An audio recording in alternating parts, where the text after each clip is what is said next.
Parou para te perguntar nesse teu programa que você entrevista tanta gente? Ah. Você já parou para perguntar por que a primeira universidade federal brasileira só foi feita em 1920? Não, por quê?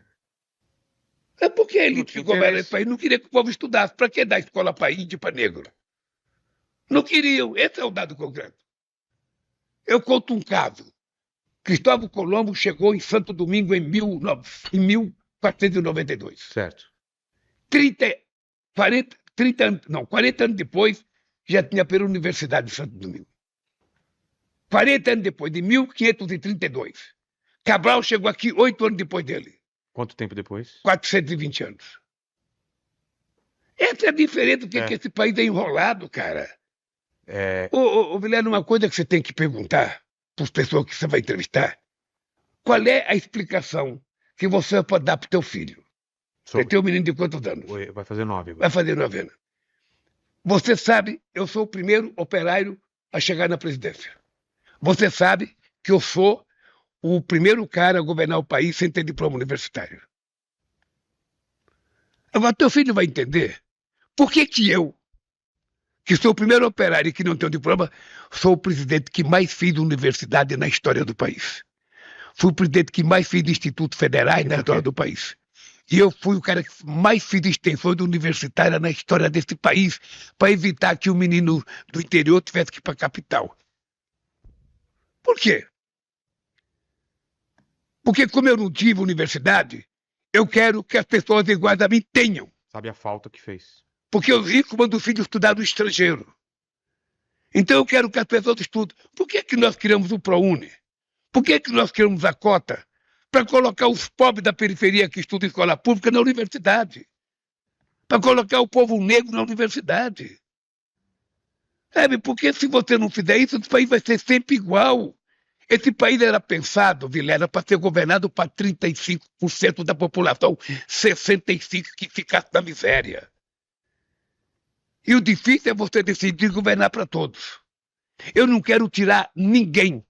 Eu não quero tirar nada de ninguém. Eu não quero que o filho do rico não vá para a universidade, que o filho da classe média não vá para a universidade. Eu não quero, ele tem que ir para a universidade.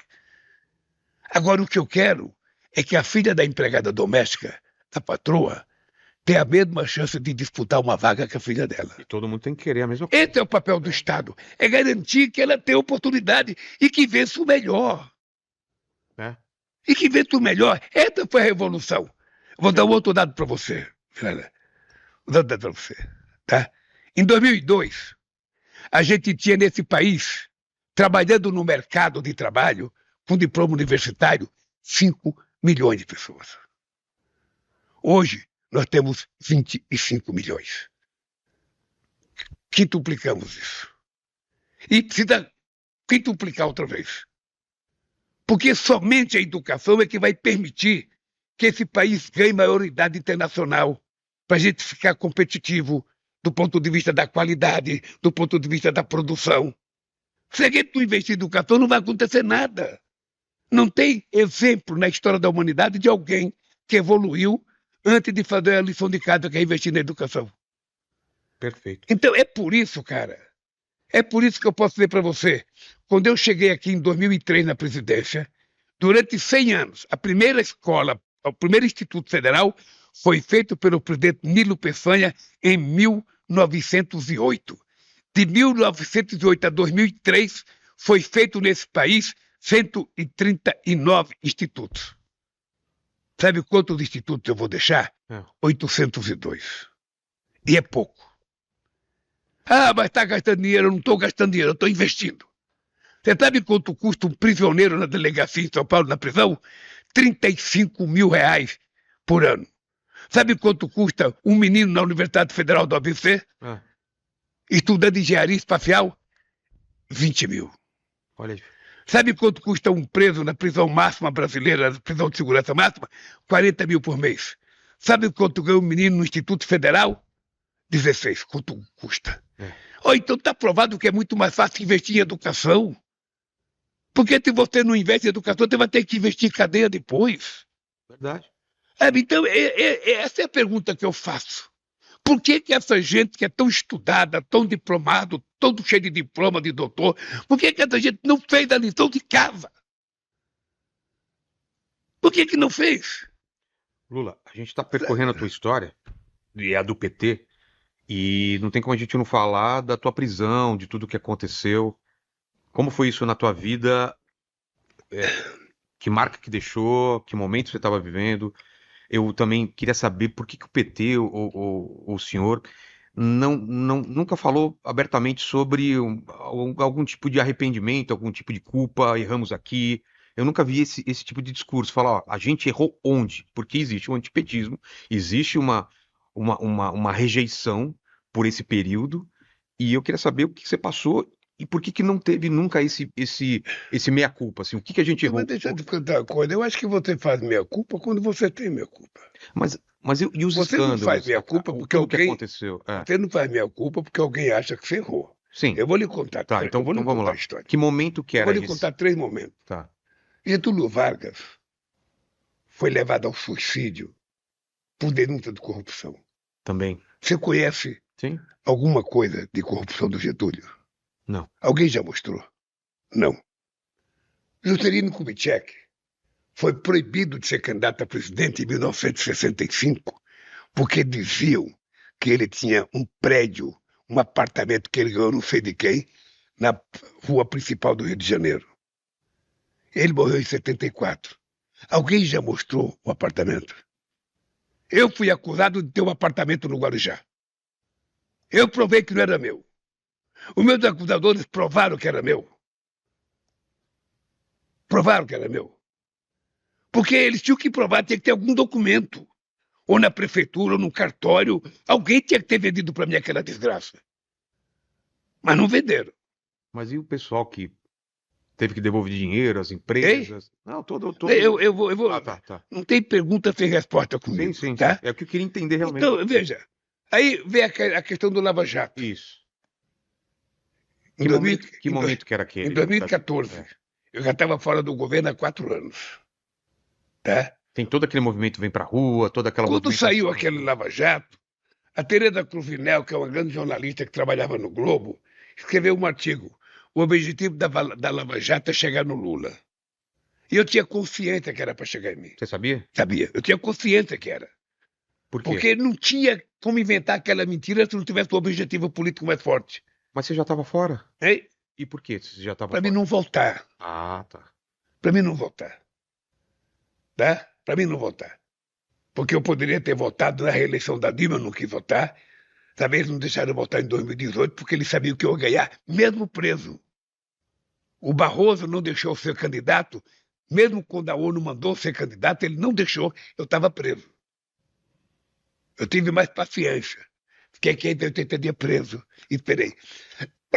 Quando surgiu a Lava Jato, eu poderia ter saído do Brasil.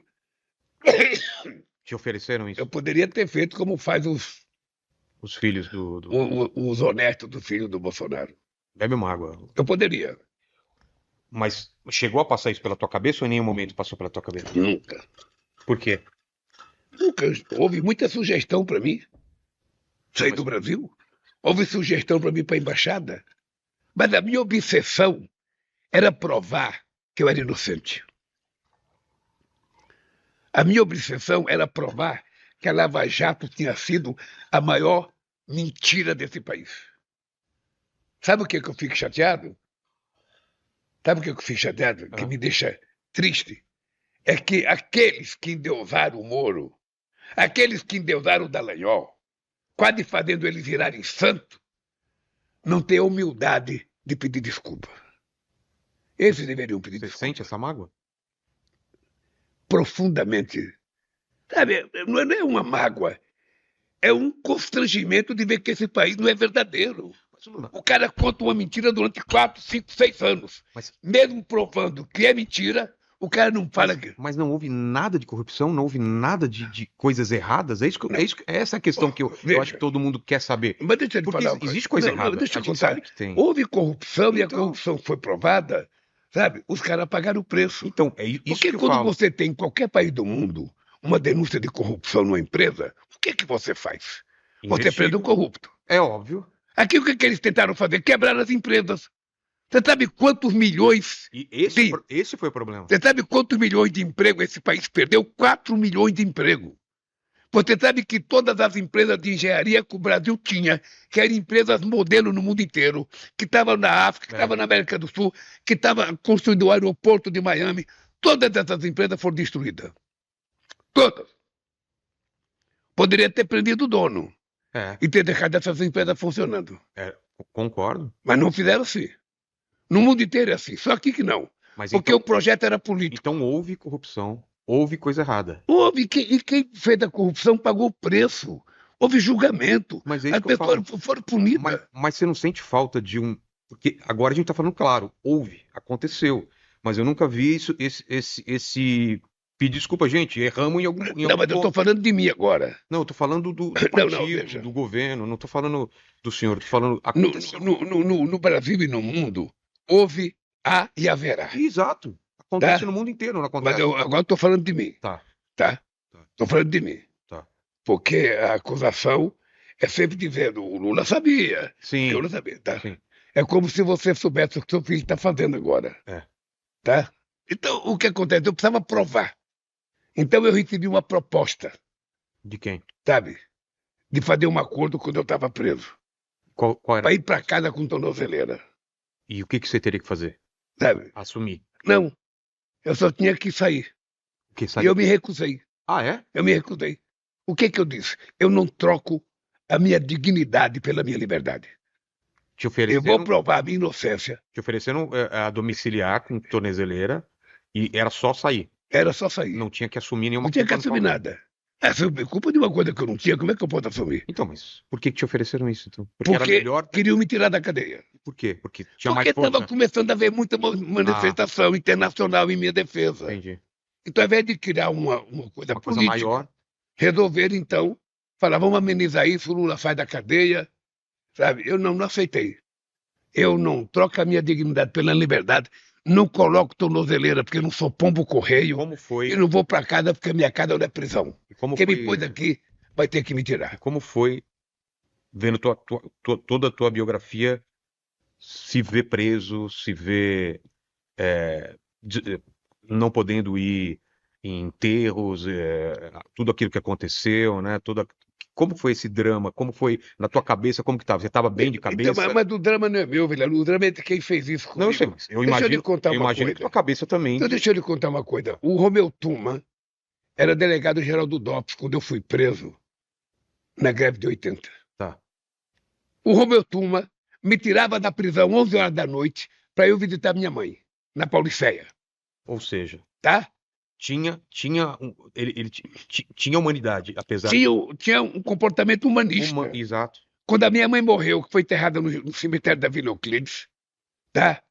O Romeu Tuma, sabe, permitiu que eu fosse ao enterro da minha mãe. Claro. E chegou no enterro da minha mãe, a peãozada não queria que eu voltasse para a prisão.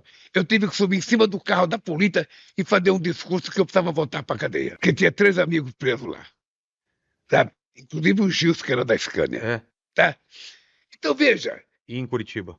Ei? E Não, como- aqui Então, em São não, Paulo. mas no e depois DOPS, em Curitiba? tá? Então, veja, quando você é honesto, quando você tem consciência, porque só você sabe se você é honesto, Vilela. Só você sabe. Lá no fundo, sim. Né? Ninguém sabe, nem teu pai, nem tua mãe. Só você e Deus sabe se você fez a coisa certa ou errada. Como eu tinha convicção, eu não quis nem contratar advogado criminalista, Vilela. Quem está comigo aqui sabe a pressão que eu sofri porque eu contratei o Zanin para ser meu advogado. Ele não era criminalista. E pensei: o Lula vai perder porque o Lula não tem criminalista. Sabe por que eu não contratei criminalista? Porque eu acho que criminalista não sabe defender inocentes. Criminalista defende bandido.